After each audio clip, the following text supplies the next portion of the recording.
अस्सलाम वालेकुम, आप देख रहे हैं प्रोग्राम द टॉक शो और मैं हूं बतूल राजपूत। आज के प्रोग्राम में हम बात करेंगे कि क्या हुकूमत पाकिस्तान के लिए, अपोजिशन के लिए और इस्टेब्लिशमेंट के लिए ये गोल्डन अपॉर्चुनिटी हो सकती है कि केयर टेकर सेटअप के हवाले से जो मुज़ाकरात हुकूमत और बज़ाहिर अपोजिशन के दरमियान होने हैं, उनको एक ऐसी अपॉर्चुनिटी के तौर पर इस्तेमाल किया जाए कि आने वाले वक्त में, आने वाले इलेक्शंस में एक फ्रेश स्टार्ट लिया जा सके। आज पाकिस्तान के एक बड़े अखबार के एक इदारे में भी ये कॉन्सेप्ट दिया गया है कि क्या ऐसा मुमकिन है या नहीं और इसकी शुरुआत हो सकती है या नहीं, और क्या ऐसा भी किया जा सकता है कि नवाज शरीफ की तरफ से एक, चूँकि वो मुल्क से बाहर हैं, वहाँ पे वीडियो कॉन्फ्रेंसिंग के ज़रिए या किसी और तरीके से सारे पाकिस्तान की सियासी लीडरशिप को इकट्ठा किया जाए और एक बात की जाए कि मुमकिन है या नहीं, या ये बहुत ज़्यादा ही ऑप्टिमिस्टिक बात है आजकल के हालात को लेके। शहबाज शरीफ साहब ने ये भी कहा है कि नवाज शरीफ को अगर दोबारा वज़ीर आज़म बनने का मौका मिला तो वो बहुत ज़बरदस्त टीम लेके आएंगे और पाकिस्तान की किस्मत बदल देंगे। कैसे होगा वो टीम, अब तक तो हम उस टीम को जस्टिफाई नहीं कर सके पिछले एक साल में। इस हवाले से मुफस्सिल गुफ्तगू करने के लिए मेरे साथ अतर काज़मी साहब मौजूद है, सीनियर एनालिस्ट हैं। सरवर बारी साहब मुझे ज्वाइन कर रहे हैं, इलेक्शन एक्सपर्ट हैं। सना मिर्ज़ा मुझे ज्वाइन कर रही हैं, जर्नलिस्ट हैं, सीनियर एनालिस्ट हैं। बहुत शुक्रिया आप सबका ज्वाइन करने के लिए। सरवर बारी साहब, आप बताइएगा कि क्या वाकई वो टीम है, क्योंकि मिफ्ता इस्माइल, इसहाक डार, खाकान अब्बासी, ये वो लोग थे जो ऑपोजिशन की एक तस्वीर थी PMLN के अंदर, लेकिन और जो फ्रस्ट्रेशन भी हमें नज़र आई इसहाक डार में एज फाइनेंस मिनिस्टर, वो शायद इस वजह से ही थी क्योंकि कोई बाकायदा तैयारी नहीं थी। तो फिर कैसे कह सकते हैं शहबाज शरीफ के बहुत ज़बरदस्त टीम है नवाज शरीफ के पास?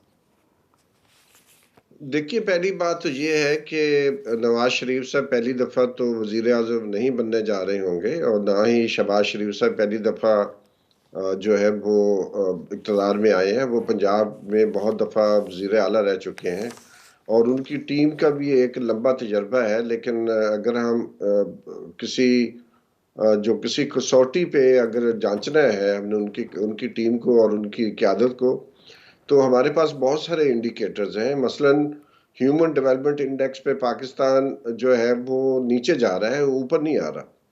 तो एक तो वो है। हमारे यहाँ पंजाब के अंदर शरह खानगी जो है शहबाज शरीफ साहब के ज़माने में 2% गिर गई थी। इसी तरह आप जो जेंडर का इशू है, सस्टेनेबल डेवलपमेंट गोल्स के मामलात हैं जो 2015 में शुरू हुआ था, और तो जो इंडिकेटर्स हैं, डी इंडस्ट्रियलाइजेशन हुई नवाज शरीफ साहब के ज़माने में। हमारी टेक्सटाइल इंडस्ट्री बिल्कुल बैठ गई थी। हमारी जो रिमिटेंसेस है वो डिक्लाइन कर गई थी। हमारा एक्सपोर्ट हमारी जो है वो कम हो गई थी।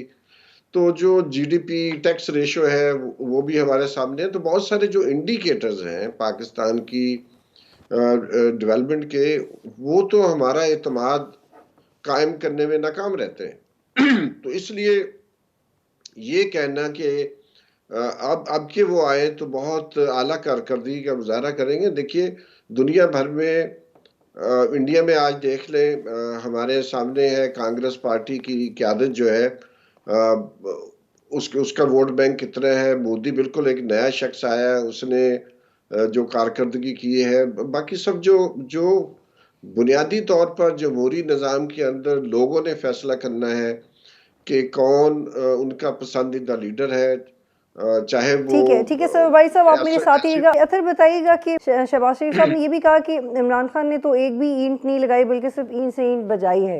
देखिए, ऑब्वियसली जिस समय पहले भी अर्ज कर रहा था कि नवाज शरीफ साहब की जो टीम का आपने क्वेश्चन किया था, ऑब्वियसली 3 दफा वो प्राइम मिनिस्टर रह चुके हैं, तो उनके बहुत सारे उनके पास तजर्बा भी है, टीम भी है। कुछ उनकी टीम को क्रेडिट भी जाता है। हालिया अरसे में आप पिछली उनकी हुकूमतों में भी चले जाएं तो कुछ ऐसे काम है जिन पे यकीनन कहा जा सकता है कि उनका काफी क्रेडिट है। पर इस दफा जो शहबाज शरीफ साहब की हुकूमत की कारकर्दगी है, वो भी बुनियादी तौर पर नवाज शरीफ साहब की टीम ही मैदान में थी। अब वो कितनी कामयाब रही या कितनी नाकाम रही, इसका फैसला अब हम खुद कर सकते हैं। मौश की टीम इसहाक डार साहब जो है, स्पेशल नवाज शरीफ साहब ने भेजा था उनको पाकिस्तान में, और डार साहब जो दावे करके आए थे कि हम डॉलर को किस सतह पे ले आएंगे, वो भी सब अब जो है हालिया तारीख का हिस्सा है। जहां तक ये ताल्लुक है कि इमरान खान ने ईंट से ईंट बजाई, देखें ये तो सियासी रेटरिक है। एक दूसरे के खिलाफ ये लोग इस तरह के बयान देते रहते हैं, वो इनके खिलाफ करते हैं, ये उनके खिलाफ करते हैं। लेकिन अवाम को इस सारी बहस में हमें लगता ऐसे है कि अवाम मिसिंग है। खान साहब के गिर्द बहस घूमती है, उनके क्या मसाइल हैं, उनको किन मुश्किलात का सामना है, इन दोस्तों को जो पीडीएम वाले हैं उनको क्या मुश्किलात का सामना है या उनकी क्या ख्वाहिशात हैं कि निगरान वज़ीर आज़म कौन होगा। इस सारी बहस के अंदर जो बुनियादी क्वेश्चन है जो एक जमहूरियत में होना चाहिए कि अवाम कहाँ पे खड़े हैं, उनके लिए क्या हो रहा है, वो मुझे थोड़ा सा मिसिंग नजर आता है। ठीक है सर, बारी साहब आप समझते हैं कि ये डॉन का एडिटोरियल भी, उसमें भी ये नुक्ता उठाया गया है बड़ी तफसील के साथ कि ये एक अपॉर्चुनिटी हो सकती है कि सेटअप का जो कानूनी तरीक़ाकार है उसको फॉलो करते हुए सियासतदान आपस में राब्ते कर सकते हैं, नवाज शरीफ वीडियो कॉन्फ्रेंसिंग कर सकते हैं। Maybe they are trying to say कि आप चेयरमैन पीटीआई को भी इन्वॉल्व करें बातचीत में, और जो पीटीआई की अपोजिशन की रिप्रेजेंटेटिव हैं इस वक्त असेंबली के अंदर, वो तो ऐसा चैलेंज नहीं है गवर्नमेंट के लिए, तो रियल अपोजिशन की एब्सेंस में जो केयर टेकर सेटअप आएगा वो तो क्वेश्चनेबल होगा। सर बारी साहब देखिए, पहली बात तो ये है कि जो केयर टेकर सेटअप है उसका जो मैकेनिज्म है उसको एस्टेब्लिश करने का, वो मेरी नज़र में, और मैंने बहुत दफ़ा ये कहा है कि वो बिल्कुल शफाफ नहीं होता। लीडरान खुद मिलके तय कर लेते हैं, अवाम के साथ कोई या मीडिया के साथ कोई पब्लिक डिबेट नहीं होती, ना उनकी सीवी शेयर की जाती है, ना हमें पता है वो कौन है, क्यों लाए गए हैं, उनमें कौन सी ऐसी खूबी है जिसकी वजह से किसी पार्टी ने या प्राइम मिनिस्टर ने या लीडर ऑफ द अपोजिशन ने उनको जो है वो नॉमिनेट किया है। तो बुनियादी तौर पर तो जो सारा हमारा, चाहे वो लीगल मैकेनिज्म है, लेकिन उसमें बहुत सारे फ्लॉज हैं। लेकिन जहाँ अब चूंकि लॉ तो मौजूद है, तो उस लॉ के मौजूदगी में क्या करना चाहिए, मेरा अपना ख्याल है कि मशवरे की बात जहाँ तक है, लीडर ऑफ अपोजिशन तो है नहीं, वो तो पीटीआई से मोनहरफ जो एक एमएनए था जो पीटीआई की टिकट पे जीता था, तो वो एक किस्म की लॉयल अपोजिशन है, वहाँ उनसे तो कोई तवक्कुह नहीं की जा सकती। दूसरी बात ये है कि क्या एक कन्विक्टेड जो पॉलिटिशियन है उसकी मशावरत होनी चाहिए या नहीं होनी चाहिए। जहाँ तक अवाम का तलक है, वो तो ये समझते हैं कि नवाज शरीफ साहब को सुप्रीम कोर्ट ने सजा दी थी और वो अपनी सजा खत्म करवाएं, केस लेके आए सुप्रीम कोर्ट में। अगर कोर्ट उनको बरी करती है तो यकीनन उनका फिर राइट है कि वो मशावरत में शामिल हो। लेकिन ये पाकिस्तान के पूरा जो हुक्मरानी का और आइन का हमारा एक ढांचा है। ठीक है सर, भाई साहब यहाँ पे एक ब्रेक ले रहे हैं, लेकिन हम ये नुकता इसलिए उठा रहे हैं कि एक फ्रेश स्टार्ट के लिए क्या सारे सियासी जमातें एनी हाउ इकट्ठी हो भी सकती हैं। एक ब्रेक लेते हैं, फिर बात करेंगे।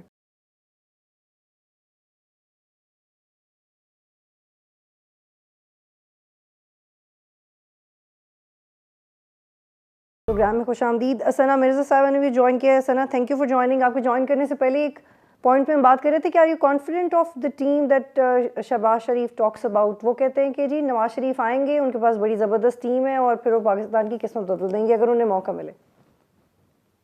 बहुत शुक्रिया बतूल आपका। देखिए, जहाँ तक टीम की बात है, मेरा ख्याल है कि पिछले कुछ टेन्योर्स में हम ये सुनते रहे हैं कि जी हमारे पास बड़ी ज़बरदस्त टीम है और हमने बहुत भरपूर काम किया है और हम आएंगे तो पाकिस्तान का नक्शा बदल देंगे और दूध और शहद की नहरें बहा देंगे। मेरा ख्याल है पाकिस्तान तहरीक इंसाफ की भी जब गवर्नमेंट आने वाली थी उस वक्त ये दावे किए गए थे और फिर क्या कुछ हुआ वो भी हमने होते हुए देखा। फिर उसके बाद 1.25 साल पहले जब शहबाज शरीफ साहब और पीडीएम की जो इत्तेहाद था, जब वो इक़्तिदार में आए तो उस वक्त भी उन्होंने कहा था कि जी हालात तो बहुत ख़राब हो चुके थे, मुल्क ऑलमोस्ट डिफ़ॉल्ट कर चुका था और हमने अगर हम नहीं आते, नहीं संभालते तो शायद बहुत सी चीज़ें ख़राब हो जाती। और फिर हमने 1.25 साल देखा कि क्या कुछ होता रहा और कितने मुश्किल फैसले हुए और अवाम को कितना पीसा गया। तो मेरा ख्याल ये कि जो ज़बरदस्त टीम वाली बात है ये किसी तौर भी दुरुस्त नहीं है। हर जमात आती है, अपना एक एजेंडा लेकर आती है, कुछ पॉलिसीज़ होती हैं जो वो छोड़ के जाना ज़रूर चाहते हैं और उन पॉलिसीज़ को ख़ास तौर पर जो आखिरी चंद साल होते हैं और ख़ास तौर पर जो आखिरी साल होता है उसमें किया फैसले जो भी रहे हों। लेकिन मेरा ख्याल ये है कि नवाज शरीफ साहब की जो टीम्स हैं वो वही पुरानी टीम्स हैं जो पिछले अदवार में रही हैं। खासतौर पर जब 2018 से पहले भी नून लीग की हुकूमत थी उस वक्त भी जो टीम थी वो वही नवाज शरीफ साहब की टीम थी। अभी भी हमें शहबाज शरीफ साहब के दाएं बाएं चंद वो लोग नजर आते हैं जो कि नवाज शरीफ साहब की टीम के, चाहे डार साहब हो, चाहे तारिक बार जी जी जी, जवाब मुकम्मल कीजिएगा सना जी। तो मैं सिर्फ ये कहना चाह रही थी कि हर पॉलिटिकल पार्टी की अपनी एक टीम होती। ठीक है सर, भाई साहब आप बताइएगा कि ये गोल्डन अपॉर्चुनिटी हो सकती है नहीं, और इन्होंने ये तो कहा है कि अब केयर टेकर सेटअप की तरफ जाएंगे अगस्त में, लेकिन उसकी शुरुआत किस तरह से करेंगे, क्योंकि ऐसा हमें जो एक पल्स होती है इलेक्शन की वो तो नहीं समझ में आ रहा और प्रोसेस बहुत स्लो है। एक्सपेक्ट किया जा रहा था दुबई की मीटिंग के बाद हम देखेंगे कुछ डिसीजंस लेकिन बड़ा स्लो डाउन पॉलिटिकल प्रोसेस है सरवर बारी साहब? देखिए, एक तो जो इस वक्त जो सियासी माहौल है पाकिस्तान के अंदर, वो कोई हमें कोई पूरे फजा फराहम नहीं कर रहा। अभी अचानक हमने सुना कि 150 के लगभग जो इलेक्शंस एक्ट 2017 है उसमें जो है अमेंडमेंट की जा रही है और उनको नाम दिया जा रहा है इलेक्टोरल रिफॉर्म्स का। तो बुनियादी बात यह है कि अगर आप उसका शेक नंबर 9 जो है, जो सेक्शन 9 है, उसमें जो वो अमेंडमेंट्स करने जा रहे हैं, अगर वो अमेंडमेंट कामयाब हो जाती हैं और उनको हमारी पार्लियामेंट पास कर देती है, तो शायद पाकिस्तान में कभी ना ख़त्म होने वाला इलेक्शंस का सिलसिला शुरू हो जाएगा। मसलन उसमें एक तजवीज़ ये दी जा रही है कि अगर 50% से कम टर्न आउट होगा जिन हल्कों में, वहाँ पर री पोलिंग होगी, वहाँ बाई इलेक्शन होंगे, और इसी तरह ऐसे हल्कों में जहाँ जीतने वाले के पास 50% वोट नहीं होंगे तो वो भी वहाँ पर भी बाई इलेक्शन होगा। ठीक है भाई तो साहब, आप काइंडली मेरे साथ रुकिएगा, हमारा राब्ता नाता साहब से हो गया, उनको भी शामिल कर लेते हैं। अतर काजवी साहब, ये पॉइंट मैं आपकी तरफ लेके आ रही हूँ कि आप समझते हैं कि इस अपॉर्चुनिटी में पोटेंशियल है और सब बैठ के बात कर सकते हैं। पहले भी मुज़ाकरात बहुत हद तक आगे बढ़ गए थे, लेकिन चेयरमैन पीटीआई की अपनी कंडीशंस की वजह से कुछ सॉर्ट आउट नहीं हो सका था। लेकिन can it be a fresh start? Can anybody take a step forward? आप इसको कैसे देखते हैं केयर सेटअप वाले मामले में?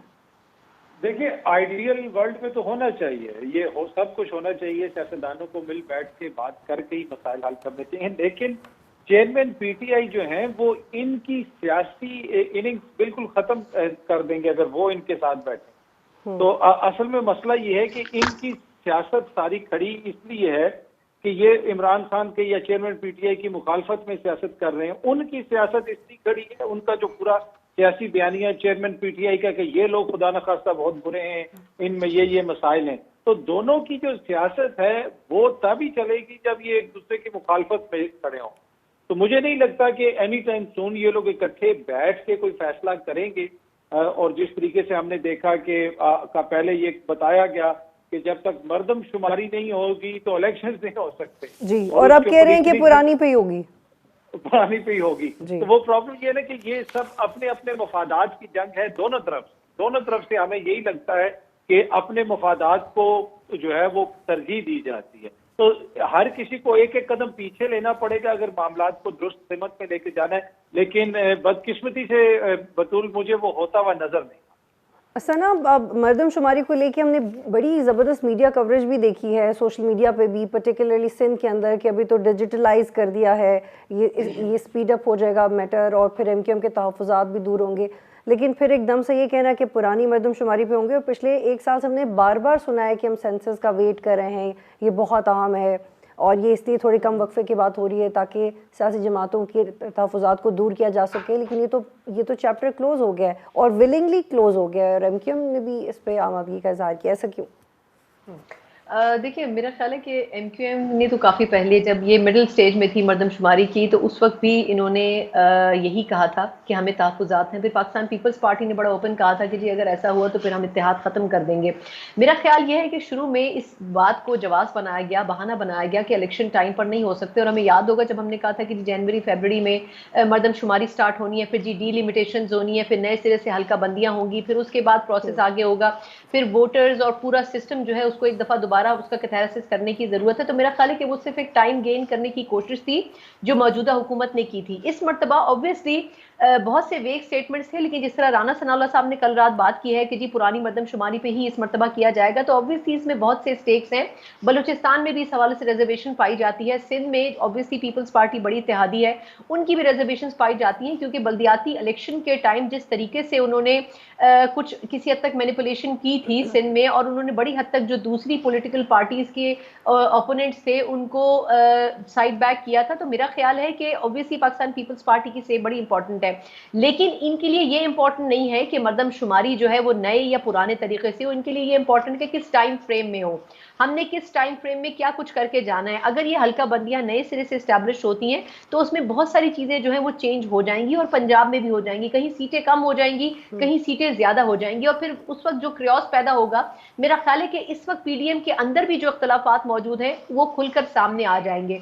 तो शायद बेहतर यही समझा जा रहा है कि जो पुरानी मर्दमशुमारी है उसी के लिए ही लेजिस्लेशन में कुछ अमेंडमेंट्स करके ये उसी मर्दमशुमारी को फॉलो करें, बजाय इसके कि ये नया पंडोरा बॉक्स खोल दें। ठीक है, बस बारी साहब इसमें ये बड़ा इंटरेस्टिंग है कि वो जमातें जो बड़ी वोकल थी सेंसस को लेके, जमात इस्लामी भी हो गई, वो कोर्ट में भी गए, बाई इलेक्शंस को लेके भी गए, मुत्तहिदा कौमी मूवमेंट भी थी, अब ये आवाज़ें मद्दम हो जाएंगी, इसकी क्या वजह है? क्या उनको यकीन है कि जैसे उनको 62 वोट्स नहीं पड़े, आगे भी नहीं पड़ेंगे, तो फ़ायदा नहीं है इस बार में आवाज़ उठाने का? क्या ये सेंसस का मामला क्यों बार बार एक बहुत हाइप पकड़ता है और फिर बिल्कुल डाई डाउन हो जाता है? देखिए, पहली बात तो ये है कि जो सेंसस का मामला है वो बुनियादी तौर पर जो एलोकेशन ऑफ फाइनेंसेस है उसके साथ मुंसलिक है कि जिस सूबे की जितनी आबादी होगी उसके मुताबिक उसको जो है नेशनल फाइनेंस अवार्ड जो है उसमें उसका हिस्सा बनता है। तो एक बात, दूसरी बात ये है कि जो रिप्रेजेंटेशन का इशू है पाकिस्तान के अंदर वो भी सेंसस के ऊपर मुश्तमिल है कि जो प्रोपोर्शनेटली सीटें जो हैं उनकी एलोकेशन होनी है। तो पावर और वेल्थ जो मनी है या फाइनेंसेस हैं वो आपस में बहुत एक ही सिक्के के दो रुख हैं, और इसलिए जो झगड़ा होता है या इसको कंट्रोवर्शियल किया जाता है या वाकई वो कंट्रोवर्शियल है मामला कि हमेशा जब सेंसस शुरू होता है या मुकम्मल होता है उसके या नताइज नहीं माने जाते, या जैसे अभी सना फरमा रही थी कि बार बार उसको कंट्रोवर्शियल किया गया। लेकिन लगता ये है कि चूंकि PDM की कोलिशन जो है उसके अंदर मुख्तलिफ जमातों के अंदर बहुत सारे इख्तलाफात पाए जा रहे हैं, तो गालिबन वो नया मुद्दा नहीं खोलना चाहते। वो चाह रहे हैं कि चूंकि जो 2018 के इंतखाबात हुए थे तकरीबन उसके ऊपर कंसेंसस था और उस कंसेंसस को जिंदा रखा जाए, ताकि अगर नए सेंसस के नतायज अभी निकल के आते हैं, उसकी गजट नोटिफिकेशन होती है, तो फिर डीलिमिटेशन का मामला भी निकल के सामने लेकिन आ बारी जाएगा। साहब वो यही कहते हैं बार बार, राना सनाउल्लाह साहब, कि इस पे ये सेंसस पे कंसेंसस होगा तो बात आगे बढ़ाएंगे, तो कंसेंसस तो नहीं हो रहा, तो फिर कंसेंसस के लिए क्या करेंगे? सेंसस भी दोबारा करवा लिया फिर भी सेंसस नहीं हुआ। एक ब्रेक लेने से बात करते हैं।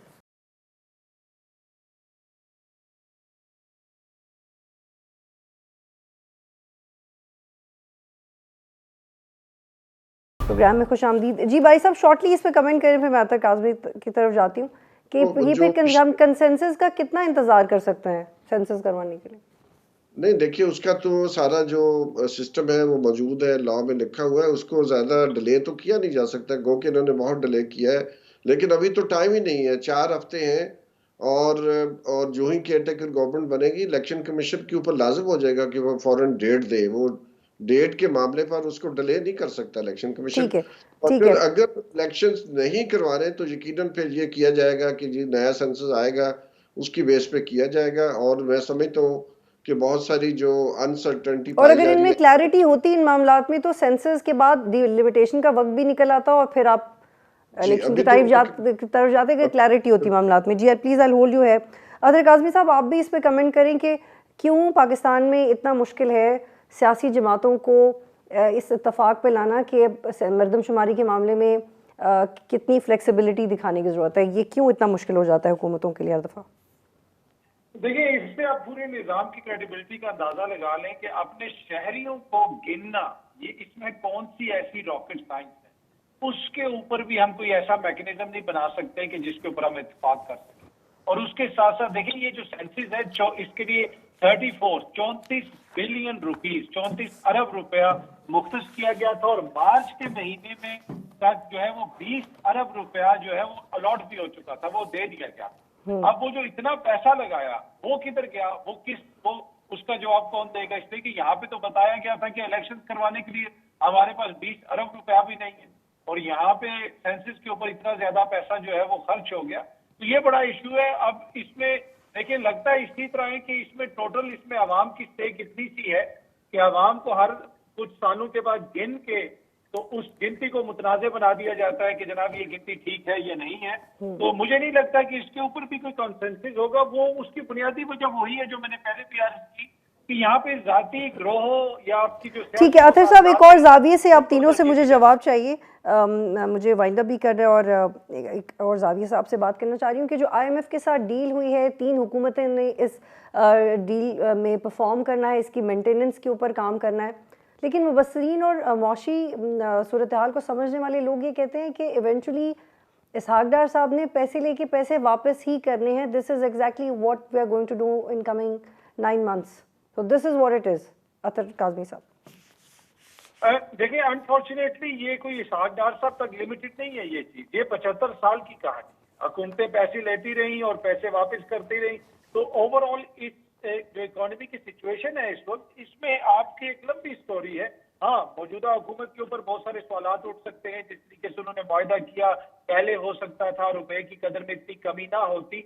लेकिन कुछ फंडामेंटल चीजें, जिस तरह हमने जो पिछली अपनी चीजें डिस्कस की ना, कि जब तक हमें उनके मसाइल का हल नहीं निकालेंगे, इकोनॉमी का मसला का हल भी नहीं निकलेगा. तो यकीनन जो आपने बात की, बिल्कुल दुरुस्त आपने फरमाया कि पैसा जितना आएगा उतना ही चला जाएगा. उससे पाकिस्तान की इकोनॉमी को कोई बड़ा फायदा होता हुआ मुझे नजर नहीं. जी सना, आने वाले वक्त में पाकिस्तान का जो डेट है ये 360 बिलियन से भी बढ़ जाएगा. ये पैसे आएंगे, हमने कर्ज उतारने में ही इस्तेमाल करना है. मुझे पता है बतूल, क्योंकि वक्त थोड़ा सा कम है, मैं क्विकली सिर्फ 2 चीज़ें कहूँगी कि देखिए ये हमारा कोई 23वां या 24वां एग्रीमेंट है IMF के साथ, और मेरा ख्याल है कि जो आमराना हुकूमत है उनमें तो 7-8 मरतबा हुआ है, बाकी सब के सब सिविलियन गवर्नमेंट्स के दौर में हुआ है, और उसमें मेजर स्टेक होल्डर जो है वो पीपल्स पार्टी और नून लीग रही है. डार साहब की कुछ अपनी भी कोताहियाँ थी जब इन्होंने कहा कि जी जो जियो पॉलिटिक्स है वो हमारे साथ हो रही है, फिर इन्होंने कहा कि जी बैरूनी कुव्वतें असरअंदाज हो रही हैं, फिर इन्होंने कहा कि जी जो न्यूक्लियर डिटेल्स हैं वो ये जानना चाहते हैं. इनके हर स्टेटमेंट जो है ना वो इनके लिए मुसीबत बने हैं, क्योंकि जब इनकी तरफ से इस किस्म के स्टेटमेंट्स दिए गए तो उसके बाद ऑब्वियसली जो सेकंड पार्टी थी उसने कहा कि जी आपको ओपनली आपसे इस हवाले से कब बात की गई है. तो इन्होंने इस एग्रीमेंट को खुद ही बहुत पेचीदा बना दिया. ये जो 9-10 माह का टाइम लगा है, इसमें इनको वापस उन्हीं पॉइंट्स और एजेंडे की तरफ आना पड़ा है जो कि एक्चुअली IMF का एजेंडा था. अगर हम पहले ही उनके साथ सिर्फ काम की बात करते बजाय स्टेटमेंट्स के, तो मेरा ख्याल है कि मसाइल इतने ना बढ़ते.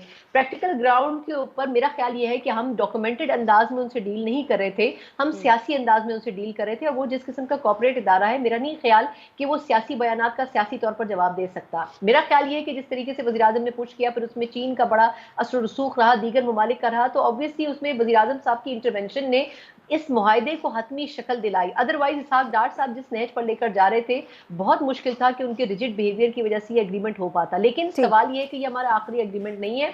हमें इसके बाद कम से कम 2 से 3 एग्रीमेंट्स की जरूरत होगी अगले आने वाले 5 साल में. वो भी तब तक जब आप इंक्लूसिवली कुछ कर पाए. जी बारी साहब, you very precisely your last comment on it. जी, मैं समझता हूँ कि ये जो IMF के साथ मुआहदा तय हुआ है और उसने इतना वक्त क्यों लिया है, वो हमें समझना बहुत ज़रूरी है. और उसके लिए जो बुनियादी चीज़ है वो ये है कि IMF ज़ाहिर है एक लेंडर एजेंसी है.